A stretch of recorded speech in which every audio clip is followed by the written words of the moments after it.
Assalamualaikum. Halo teman-teman. Selamat datang di podcast parenting. Hari ini kita bakal ngobrol banyak nih tentang parenting. Nah, di sini aku nggak sendirian. Aku bersama teman-teman aku semuanya. Perkenalan dulu ya, nama aku Melda Apriliani dan ini teman aku. Aku Hamidah. Aku Ratna Sristiani Suyudi. Dan aku Nurul Hikmah. Aku Fahinata Azara. Nah, hari ini kita bakal jawabin pertanyaan-pertanyaan tentang parenting yang sudah kita catat. Yang pertama yaitu pertanyaannya, apa pendapatmu tentang parenting? Kalau menurut aku ya, parenting itu adalah bukan hanya pengasuhan anak yang cuma diasuh cuma hanya tentang fisik aja, cuma kasih makan ataupun minum dan dirawat dan dibesarkan begitu saja ya.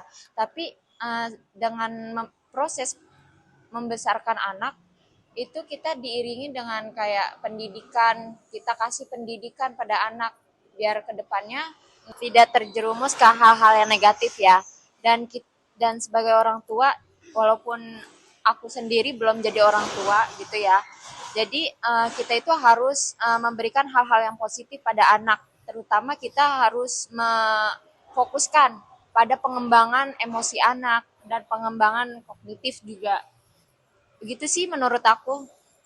Oke, coba teman-teman yang lain nih ada nggak pendapatnya tentang parenting itu apa? Kalau menurut aku ya teman-teman, kalau parenting itu bukan cuma kita mendidik, bertanggung jawab dalam anak itu harus ya, itu mah bukan setiap orang tua itu harus melakukan itu. Tapi kita juga sebagai orang tua harus benar-benar kita tuh tahu anak itu kemauannya apa sih gitu. Terus anak itu mau gimana sih nanti ke depannya.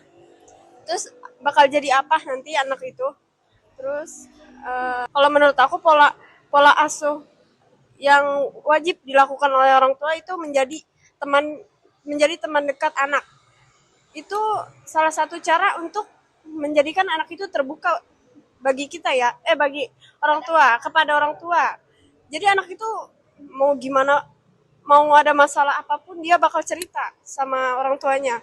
Bukan ke temannya, melainkan ke orang tuanya. Pasti dia bakal cerita. Kalau dia nyaman, kalau dia merasa kita sebagai orang tua itu temannya, bisa menjadi temannya ya. Biar anak itu tidak beranggapan kalau orang tuanya itu ya nggak peduli gitu kan. Oke, kita kan sebagai orang tua juga tidak mau ya anak kita tuh lebih akrabnya sama temennya. Tapi kan kita maunya lebih akrab sama kita gitu loh sebagai orang tuanya. Justru itu kita harus lebih deket atau bahkan kita jadi sahabat mereka. Begitulah teman-teman. Nah, itu dia teman-teman jawaban dari Kak Hamidah. Sekarang kita baca pertanyaan yang selanjutnya. Pertanyaannya yaitu, berikan pendapat kamu tentang macam-macam parenting. Oke, aku mungkin bakal ngejelasin 3 gaya pola asuh yang paling umum kita dengar ya. Ada otoriter, permisif, dan demokratis. Yang pertama otoriter. Ini kayak gaya orang tua yang sistemnya pokoknya harus nurut, nggak boleh tawar-menawar. Aturannya ketat banget, anak nggak dikasih ruang buat tanya kenapa. Langsung suruh jalanin aja, biasanya kalau anak melanggar, siap-siap aja deh kena hukuman. Anak emang jadi disiplin, tapi kadang minder dan susah percaya diri. Selanjutnya ada gaya pola asuh permisif. Ini tuh kebalikannya dari otoriter. Kalau otoriter itu semi militer, kalau permisif ini seperti ibu peri yang baik hati, nggak pernah marah, nggak pernah ngasih hukuman. Pokoknya bebas-bebasnya. Anak boleh ngapa-ngapain, jarang banget dilarang, orang tua lebih kayak teman. Kalau anak minta apa-apa, biasanya diturutin. Anak akhirnya kreatif dan ekspresif sih, tapi risikonya jadi kurang disiplin. Anak jadi gampang marah atau ngambek sekali yang nggak diturutin sama orang tuanya, karena apa-apa dia selalu diikutin kemauannya, sekali yang nggak diturutin dia jadi nggak puas. Terakhir, demokratis. Ini tuh yang paling balance antara keduanya ini tuh seperti perpaduan antara otoritatif dan permisif. Ada aturan tapi anak juga dikasih kesempatan diskusi dan berpendapat. Nah, menarik banget nih jawaban Kak Fai tentang macam-macam parenting. Kita jadi tahu nih parenting itu bukan hanya satu macam. Jadi ada banyak gaya parenting yang bisa kita gunakan. Kemudian kita lanjut ya ke pertanyaan yang selanjutnya. Pertanyaannya yaitu, menurut kamu tentang keterlibatan kakek nenek dalam pengasuhan cucunya? Di sini aku coba mau kasih pendapat aku ya. Menurut aku keterlibatan kakek nenek dalam pengasuhan cucunya itu untuk memberikan perhatian, kayak ngajakin main cucunya. Cuman kalau misalnya untuk mendidik, 100% itu adalah peran orang tuanya. Jadi parenting itu harus sejalan. Kadang kalanya parenting antara orang tua dan kakek nenek itu suka berbanding terbalik gitu. Kalau misalnya kita memberikan peraturan kepada anak dan misalnya di situ ada kakek dan neneknya dan itu biasanya kakek dan neneknya itu kayak membantah gitu atau kayak nggak usah, iya kurang setuju gitulah. Dan itu di situ anak kayak anak itu bakal merasa kalau misalnya peraturan orang tuanya itu tidak harus selalu ditepati gitu, tidak harus selalu dipatuhi karena ada neneknya itu yang memberikan sanggahan dari peraturan tersebut gitu. Jadi parenting itu harus sejalan. Jadi kalau misal solusinya gimana sih kalau misalnya parenting kita itu tidak sejalan dengan orang tua atau ibu mertua kita? Jadi kita harus diskusikan hal tersebut gitu. Jangan sampai karena perbedaan tersebut bisa membuat anak bingung, ya kan? Pasti gitu nggak sih kalau misalnya sebenarnya yang mana sih yang betul gitu? Kita bilang ini nggak boleh, tapi nenek dan kakeknya ini bilang boleh gitu. Dan itu bisa buat anak bingung. Jadi kalau bingung seperti itu, jadi anak milih, oh ya udah aku nurutin kakek nenek aja karena itu lebih enak peraturannya gitu. Tidak ada kayak nggak boleh ini, nggak boleh itu. Tapi kalau sama kakek nenek itu boleh gitu. Jadi anak itu malah pengen ikutin peraturan yang lebih enak menurut dia gitu. Nah gimana kalau misalnya kita sudah berdiskusi cuman nggak menemukan jalan keluarnya. Mungkin kalau misalnya kita sudah pisah rumah atau berbeda rumah dengan beliau gitu, kita bisa memberikan space waktu gitu. Bisa memberikan space-nya itu kita kayak anak sama kakek dan neneknya itu bertemunya tidak secara intens gitu. Misalnya boleh 2 minggu sekali atau seminggu sekali gitu. Jadi anak itu dididik itu utamanya dengan orang tua gitu. Jadi tidak terlalu intens berinteraksi dengan kakek dan neneknya gitu. Di sini ada nggak sih yang punya pengalaman gitu tentang pengasuhan yang ada keterlibatan kakek dan neneknya? Boleh diceritakan? Boleh, aku ada. Bilang boleh gitu. Boleh, aku ada pengalaman. Enggak sih, ini terjadi di keluarga aku ya. Jadi aku punya kakakku punya anak. Kita masih satu rumah dan kakakku sudah punya anak satu. Itu aku lihat ya, ibu aku itu, berarti ya ibu aku itu lebih sayang ke cucunya daripada ke aku. Nggak tahu kenapa ya, soalnya setiap misalkan cucunya melakukan kayak kesalahan, tetap aja dibela gitu, walaupun dia salah ya, walaupun dia misalkan ngebantah pengen ini, tapi orang tuanya nggak setuju kan, itu orang tua aku langsung ngebela, ibu aku langsung otomatis kayak ngebela, nggak boleh kayak gitu, udah biarin aja, dibiarin gitu. Jadi ya udah gitu, maksudnya jadi kayak anaknya tuh kalau ya. sekarang jadi manja, jadi nggak bisa dibilangin. Itu sama kayak yang tadi dijelaskan oleh Kak Fai ya, itu kayaknya efek samping dari parenting permisif. Oke, jadi itu ceritaku di keluarga aku ya. Menurut teman-teman itu masuk ke parenting apa ya? Berarti kakek neneknya itu termasuk parenting permisif ya. Hasilnya kalau terlalu dimanjakan, cucunya itu nggak bisa dilarang-larang atau diatur-atur, atau dia bakal memberontak karena kakek neneknya selalu nurutin apa yang dia mau gitu. Nah itu jadi jawaban dari teman-teman tentang keterlibatan parenting kakek nenek. Sekarang kita lanjut ke pertanyaan yang keempat. Pertanyaannya yaitu, bagaimana pandanganmu tentang pola pengasuhan yang cenderung membatasi anak dalam mengekspresikan emosinya? Aku mau coba jawab dulu ya sepengetahuan aku. Jadi ketika kita membatasi anak dalam mengekspresikan rasa sedihnya, rasa marahnya, rasa senangnya gitu, emosi itu bakal tertumpuk ya di hatinya, itu bakal kayak tertumpuk. Dia mau mau sedih gak bisa gitu, nggak boleh, kamu nggak boleh nangis gitu.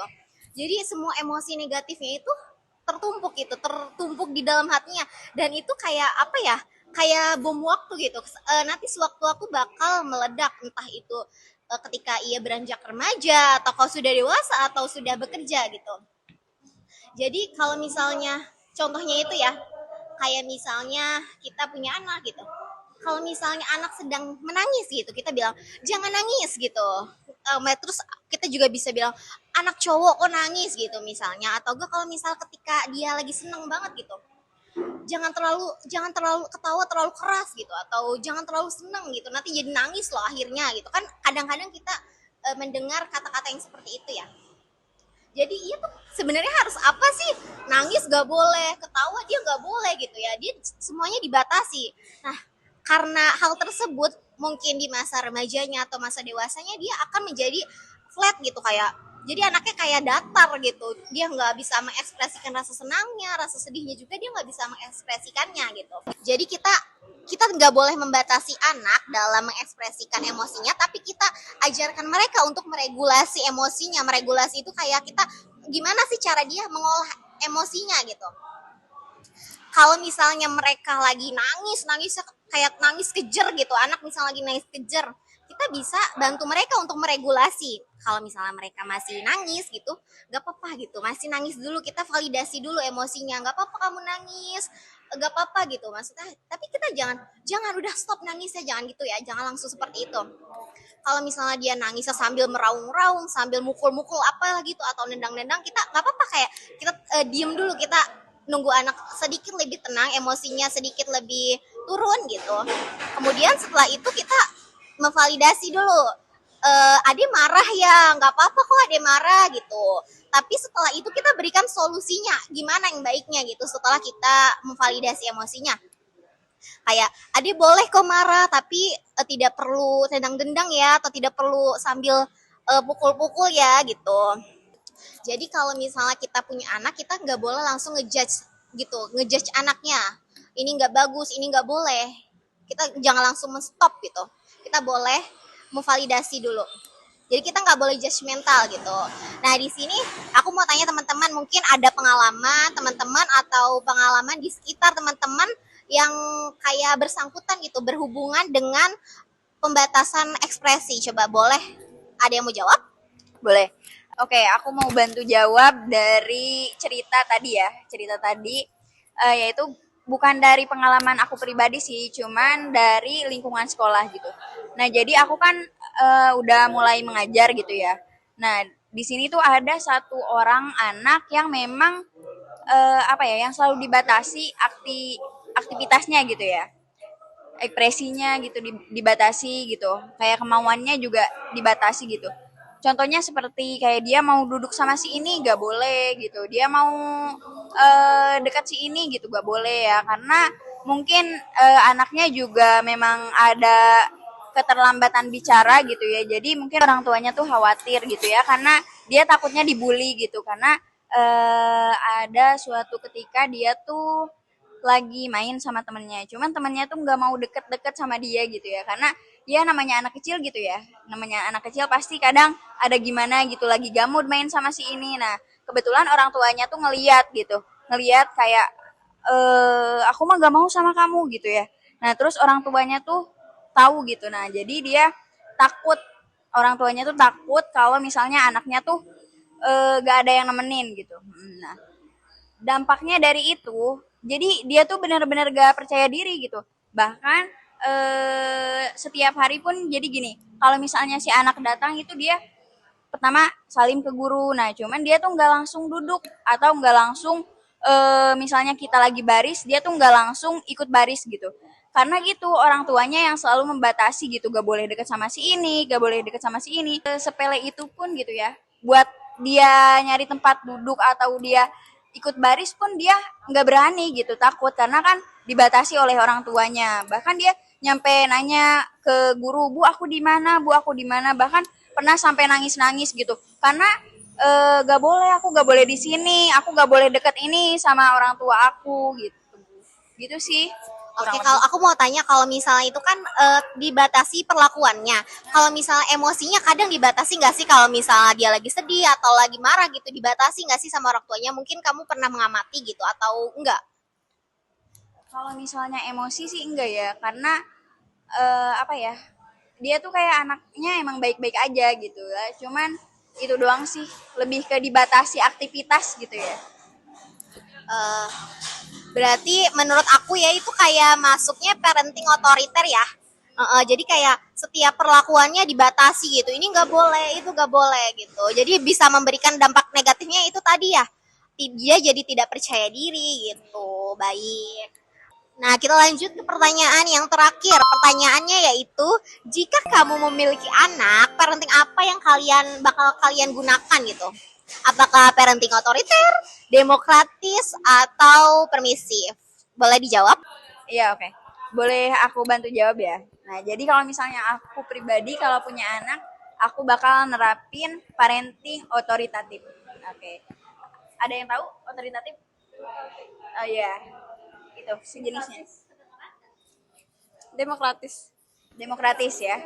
Mungkin kata lainnya adalah demokratis. Nah, jadi apa sih artinya, yaitu tegas tapi hangat gitu ya. Tegas tapi hangat gitu. Nah, jadi apa ya? Kita tuh tetap menetapkan aturan dengan jelas. Nah, namun kita tuh tetap memberi ruang buat anak tuh kayak bertanya, berpendapat. Kenapa sih kita tuh misalnya kalau misalnya kita ngelarang gitu ya. Kenapa sih kita tuh dilarang buat ngelakuin ini gitu ya. Nah, Jadi kita harus memberikan alasan atas peraturan kita gitu iya, ya. betul. Nah, terus dengan gaya ini jadi anak tuh merasa dihargai gitu ya. Merasa dihargai tapi juga belajar tentang tanggung jawab dan batasan. Nah, di sini juga ada contoh sehari-hari ya. Kamu boleh main HP atau menonton TV, tapi asalkan harus mengerjakan PR dulu jika ada PR gitu. Terus itu juga tidak sepuasnya, tapi dibatasi. Misalnya sehari 1 jam, atau ada juga kan orang tua yang menerapkan untuk bermain gadget tuh misalnya seminggu 2 kali gitu ya. Berarti sekitar 2 jam lah gitu. Itu sih. Oke, itu dia jawaban dari Kak Ana. Mungkin di sini teman-teman ada yang mau menambahkan lagi? Jika kalian punya anak, gimana sih parenting yang bakal digunakan? Walaupun ini hanya rencana kita gitu ya. Mungkin ke depannya kita tidak tahu gitu apa yang bakal kita lakukan. Cuman ini harapan gitu ya, harapan atau rencana kita untuk mendidik anak itu seperti apa gitu. Jadi aku bersependapat ya sama Kak Ana tadi dengan parenting yang otoritatif. Jadi anak tidak terlalu tertekan. Orang tua memberi kelonggaran peraturan. Kita bukannya menuntut anak untuk harus ini. Karena kalau kita menuntut anak dengan semua banyak aturan, jadi nanti kelak anak bakal, kita bukannya menuntut anak untuk harus ini. Karena kalau kita menuntut anak dengan semua banyak aturan, jadi nanti kelak anak bakal membangkang, bisa juga memberontak dan dia keluar dari aturan gitu ya. Jadi menurut aku parenting ini sangat baik ya untuk perkembangan anak gitu. Di sini juga membuat anak untuk jadi percaya diri. Jadi anak bisa mengekspresikan emosinya dan juga mengungkapkan pendapatnya. Nah, begitu sih menurut aku ya. Ya, jadi menurut pandangan kita, parenting itu merupakan suatu pilihan gitu ya. Jadi mungkin kita memilih parenting otoritatif atau demokratis sebagai pilihan gitu yang menurut kita yang paling terbaik. Mungkin menurut yang lain itu bukan hal yang tepat gitu untuk diterapkan di anaknya gitu. Betul, orang tua pasti ingin yang terbaik untuk anaknya, nggak mungkin dia ngasih yang buruk untuk anaknya kan. Iya, betul sekali gitu. Jadi kita pasti mau yang terbaik ya untuk anak kita gitu. Iya, aku pernah denger nih kutipan dari Ali bin Abi Thalib, yaitu didiklah anak sesuai zamannya gitu. Jadi kita harus mendidik anak sesuai zamannya, jangan yang diterapkan di kita yang menurut kita tidak baik gitu, kita terapkan lagi ke anak kita. Karena itu sudah pasti berbeda zaman ya. Kita lahir di tahun berapa, anak kita lahir di tahun berapa gitu. Nah, jadi itu adalah diskusi kita tentang parenting ini. Ngobrol-ngobrol santai lah ya tentang parenting. Mungkin ada beberapa kata-kata kita yang kurang mengenakan atau kurang tepat gitu. Karena di sini juga sejujurnya kita kita hanya mengetahui teorinya gitu. Kita belum terjun langsung gitu. Seperti apa sih sebenarnya mendidik anak itu? Karena kita belum punya anak ya. Ya, kita belum berpengalaman gitu dalam mendidik anak. Jadi kita hanya mengetahui teorinya dan menyampaikan teori yang kita ketahui. Mungkin itu saja diskusi kita, ngobrol hangat kita hari ini. Nah, terima kasih teman-teman semua yang sudah menyimak video dari kami atau sudah menonton video kami. Mohon maaf apabila ada kesalahan kata atau kesalahan kalimat yang kami gunakan.